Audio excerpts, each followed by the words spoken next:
The virgin developers is always struggling with being productive, with being focused, with actually doing the work. The virgin developer feels like learning code, like improving themselves is like a chore they have to do even though they don't like it.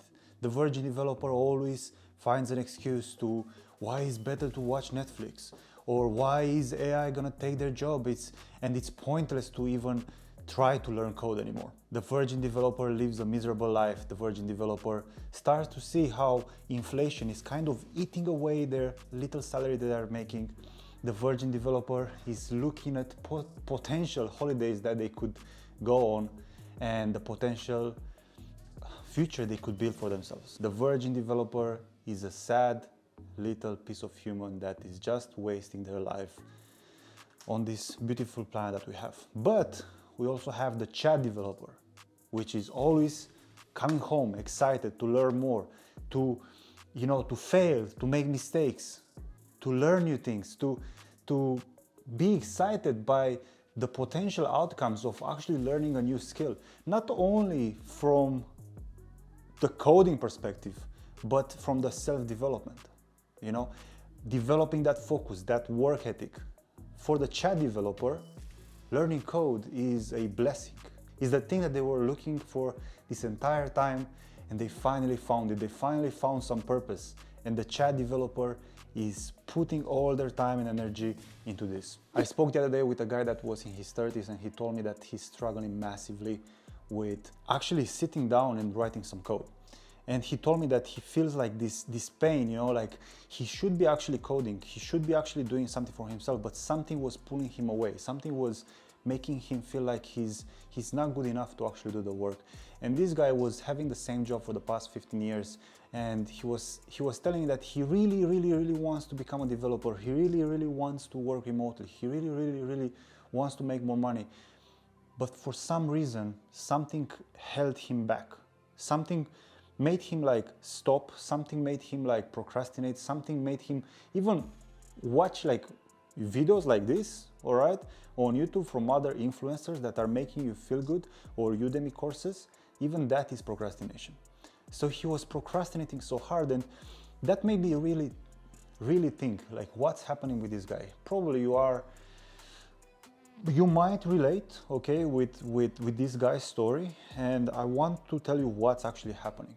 You might feel like you are kind of swimming upstream.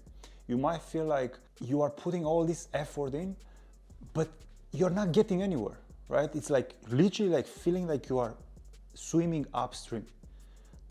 You are literally getting exhausted from trying to do the work, and even the little amount of effort that you're putting in feels like it's exhausting you. And that is because of your self-image, right? We've been conditioned from school to just follow instructions. Think about it. We've been conditioned from school from when you were like 7, and then you had a job where someone was always telling you what to do. Literally every single day, someone is telling you what to do. So you've never actually been training yourself to do what you actually want. And because of that, you are finding it extremely difficult to sit down and do the work that's gonna benefit you. And there are ways to change this, and I'm gonna show you in this video how to do that. But there are ways to change this, and you need to understand the consequences of not making this change, right? Of not waking up and understanding that you are not really living your full potential. The consequences are literally in front of you. You can look at the people that you are working with, and if you are in your 30s, you'll see people that are in their 40s, 50s, and see how their life looks like. Do you see them happy?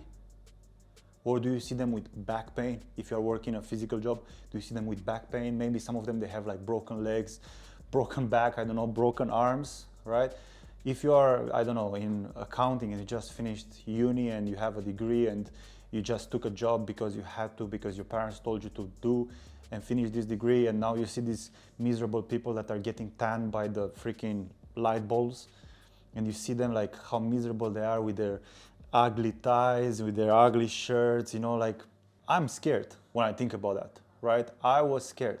I was scared when I was hanging out with my mom in her office and seeing the people that were coming in. They always seemed so sad and pathetic with their little jobs where they had to commute, they had to be always dressed up nicely to impress people they don't care about. Now, in order to change this self-image, you need to ask questions. You need to ask yourself questions. Like, why am I actually programmed to do this thing? When this programming started? And always ask, like, what is happening with me? Why am I feeling like this? Why am I feeling like this? Why am I doing this? Why am I doing this to myself? And this is a very, very simple question, but once you start asking yourself these questions, you'll start getting to the root cause of things. Whenever I feel like I'm dealing with a student that has these issues, because some of the students that I work with have these issues, and I help them overcome these issues. But there is a book that's going to help you out massively with this. And this book is called Psycho-Cybernetics. It's been written like in the last century. And this book is about your self-image, how you see yourself. Because if you see yourself, let's say, like a loser, you'll always act like a loser. If you see yourself like a winner, you'll always act like a winner. If you see yourself like, I'm gonna be the developer that's making a lot of money, that's traveling the world and is taking care of his family, you will get to become that. Obviously, you need to put in the work, but if you don't see yourself like you could actually get there, you'll never do the work that you have to do. If you see yourself like, oh, I'm a loser, this doesn't, this is not going to work ever, then the likelihood of you putting in the work and making the appropriate sacrifices, which are not really that bad, you won't do that. You'll do it for a couple of weeks. It's going to feel like the most impossible task that you have to do, and then you'll quit, right? That's the reality of things, and we need to accept it. But you can change it, right?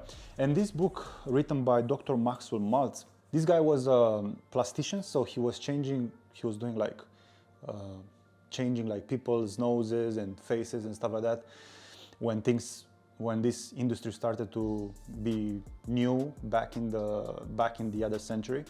And he noticed that even though he was fixing people's noses, right, because that was his thing, if I remember correctly, people still felt ugly. The nose was significantly smaller and less uglier and actually beautiful, but people were still seeing themselves like ugly. Like they still had that big nose. Maybe I should go and fix this as well. And then he realized that the way people see themselves is what affects them.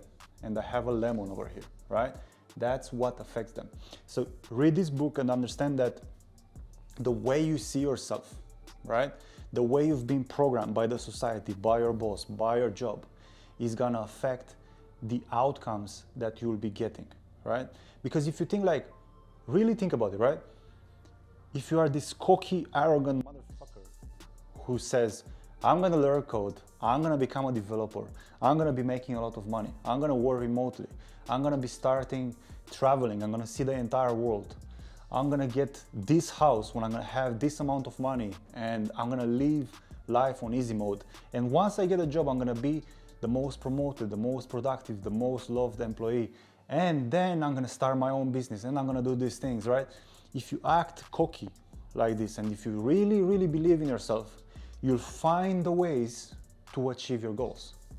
But if you see yourself like, oh, I'm a piece of shit, you're not gonna get anywhere.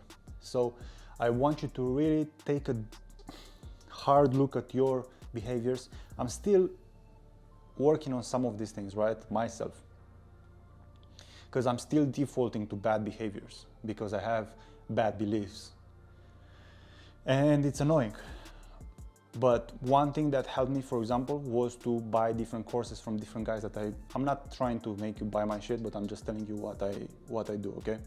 I buy different courses from different guys and I hear like one idea, right? And it changes my mind completely. And then I realize, wait, if this guy did it, I can also do it, right? It makes me think like this. Or I have a fitness coach and he shows me and he makes me think in a different way, and then I realize, hey, wait, so I was literally self-sabotaging myself this entire time. Then you go through this phase where you realize like how much time you actually wasted and how much potential you actually have. But then you get over that and you start doing the right thing, and you start working on the right thing. And then things change dramatically really quick. It's crazy. You can be a weekend savage these days, like Dana White was telling to his son, bro, you can be a weekend savage these days and you can literally destroy everyone. Like, don't feel like your competition is too powerful. It's not. Everyone is up these days. Everyone is watching TikToks, Instagram Reels, YouTube videos instead of doing the work. And again, I'm telling this to myself because I also have these issues, right? And I'm working on them because I want to dominate YouTube. I want to make the go-to developer channel. And I know that my competition is struggling massively to create as much value as I can. I can guarantee you that. Look at them, they all stop posting, right? Some of them posted like 5 months ago, then they make a video that flops, that doesn't make any sense. Who is posting almost every day? Your guy, right? I had my moments when I stopped because of X, Y reason. I'm not trying to find excuses, but trust me, I can outwork all these guys because I know, I see myself as the guy that's gonna help as many people as possible to become developers, right? My goal for this year is to help 50 people become developers. This is my goal. This is how I see myself. And I'm working on this every day. Every day I'm trying to figure out how can I tweak this part of the program? How can I tweak this thing? How can I say this in the YouTube videos to motivate and inspire more people to do the work, right? That's why I'm making this video. To help you get that dev job so you can come on my YouTube channel and say, bro, because I listened to this advice, I got hired. Simple, all right? I wish you good luck, bro. Take care, and I'll see you soon. Bye-bye.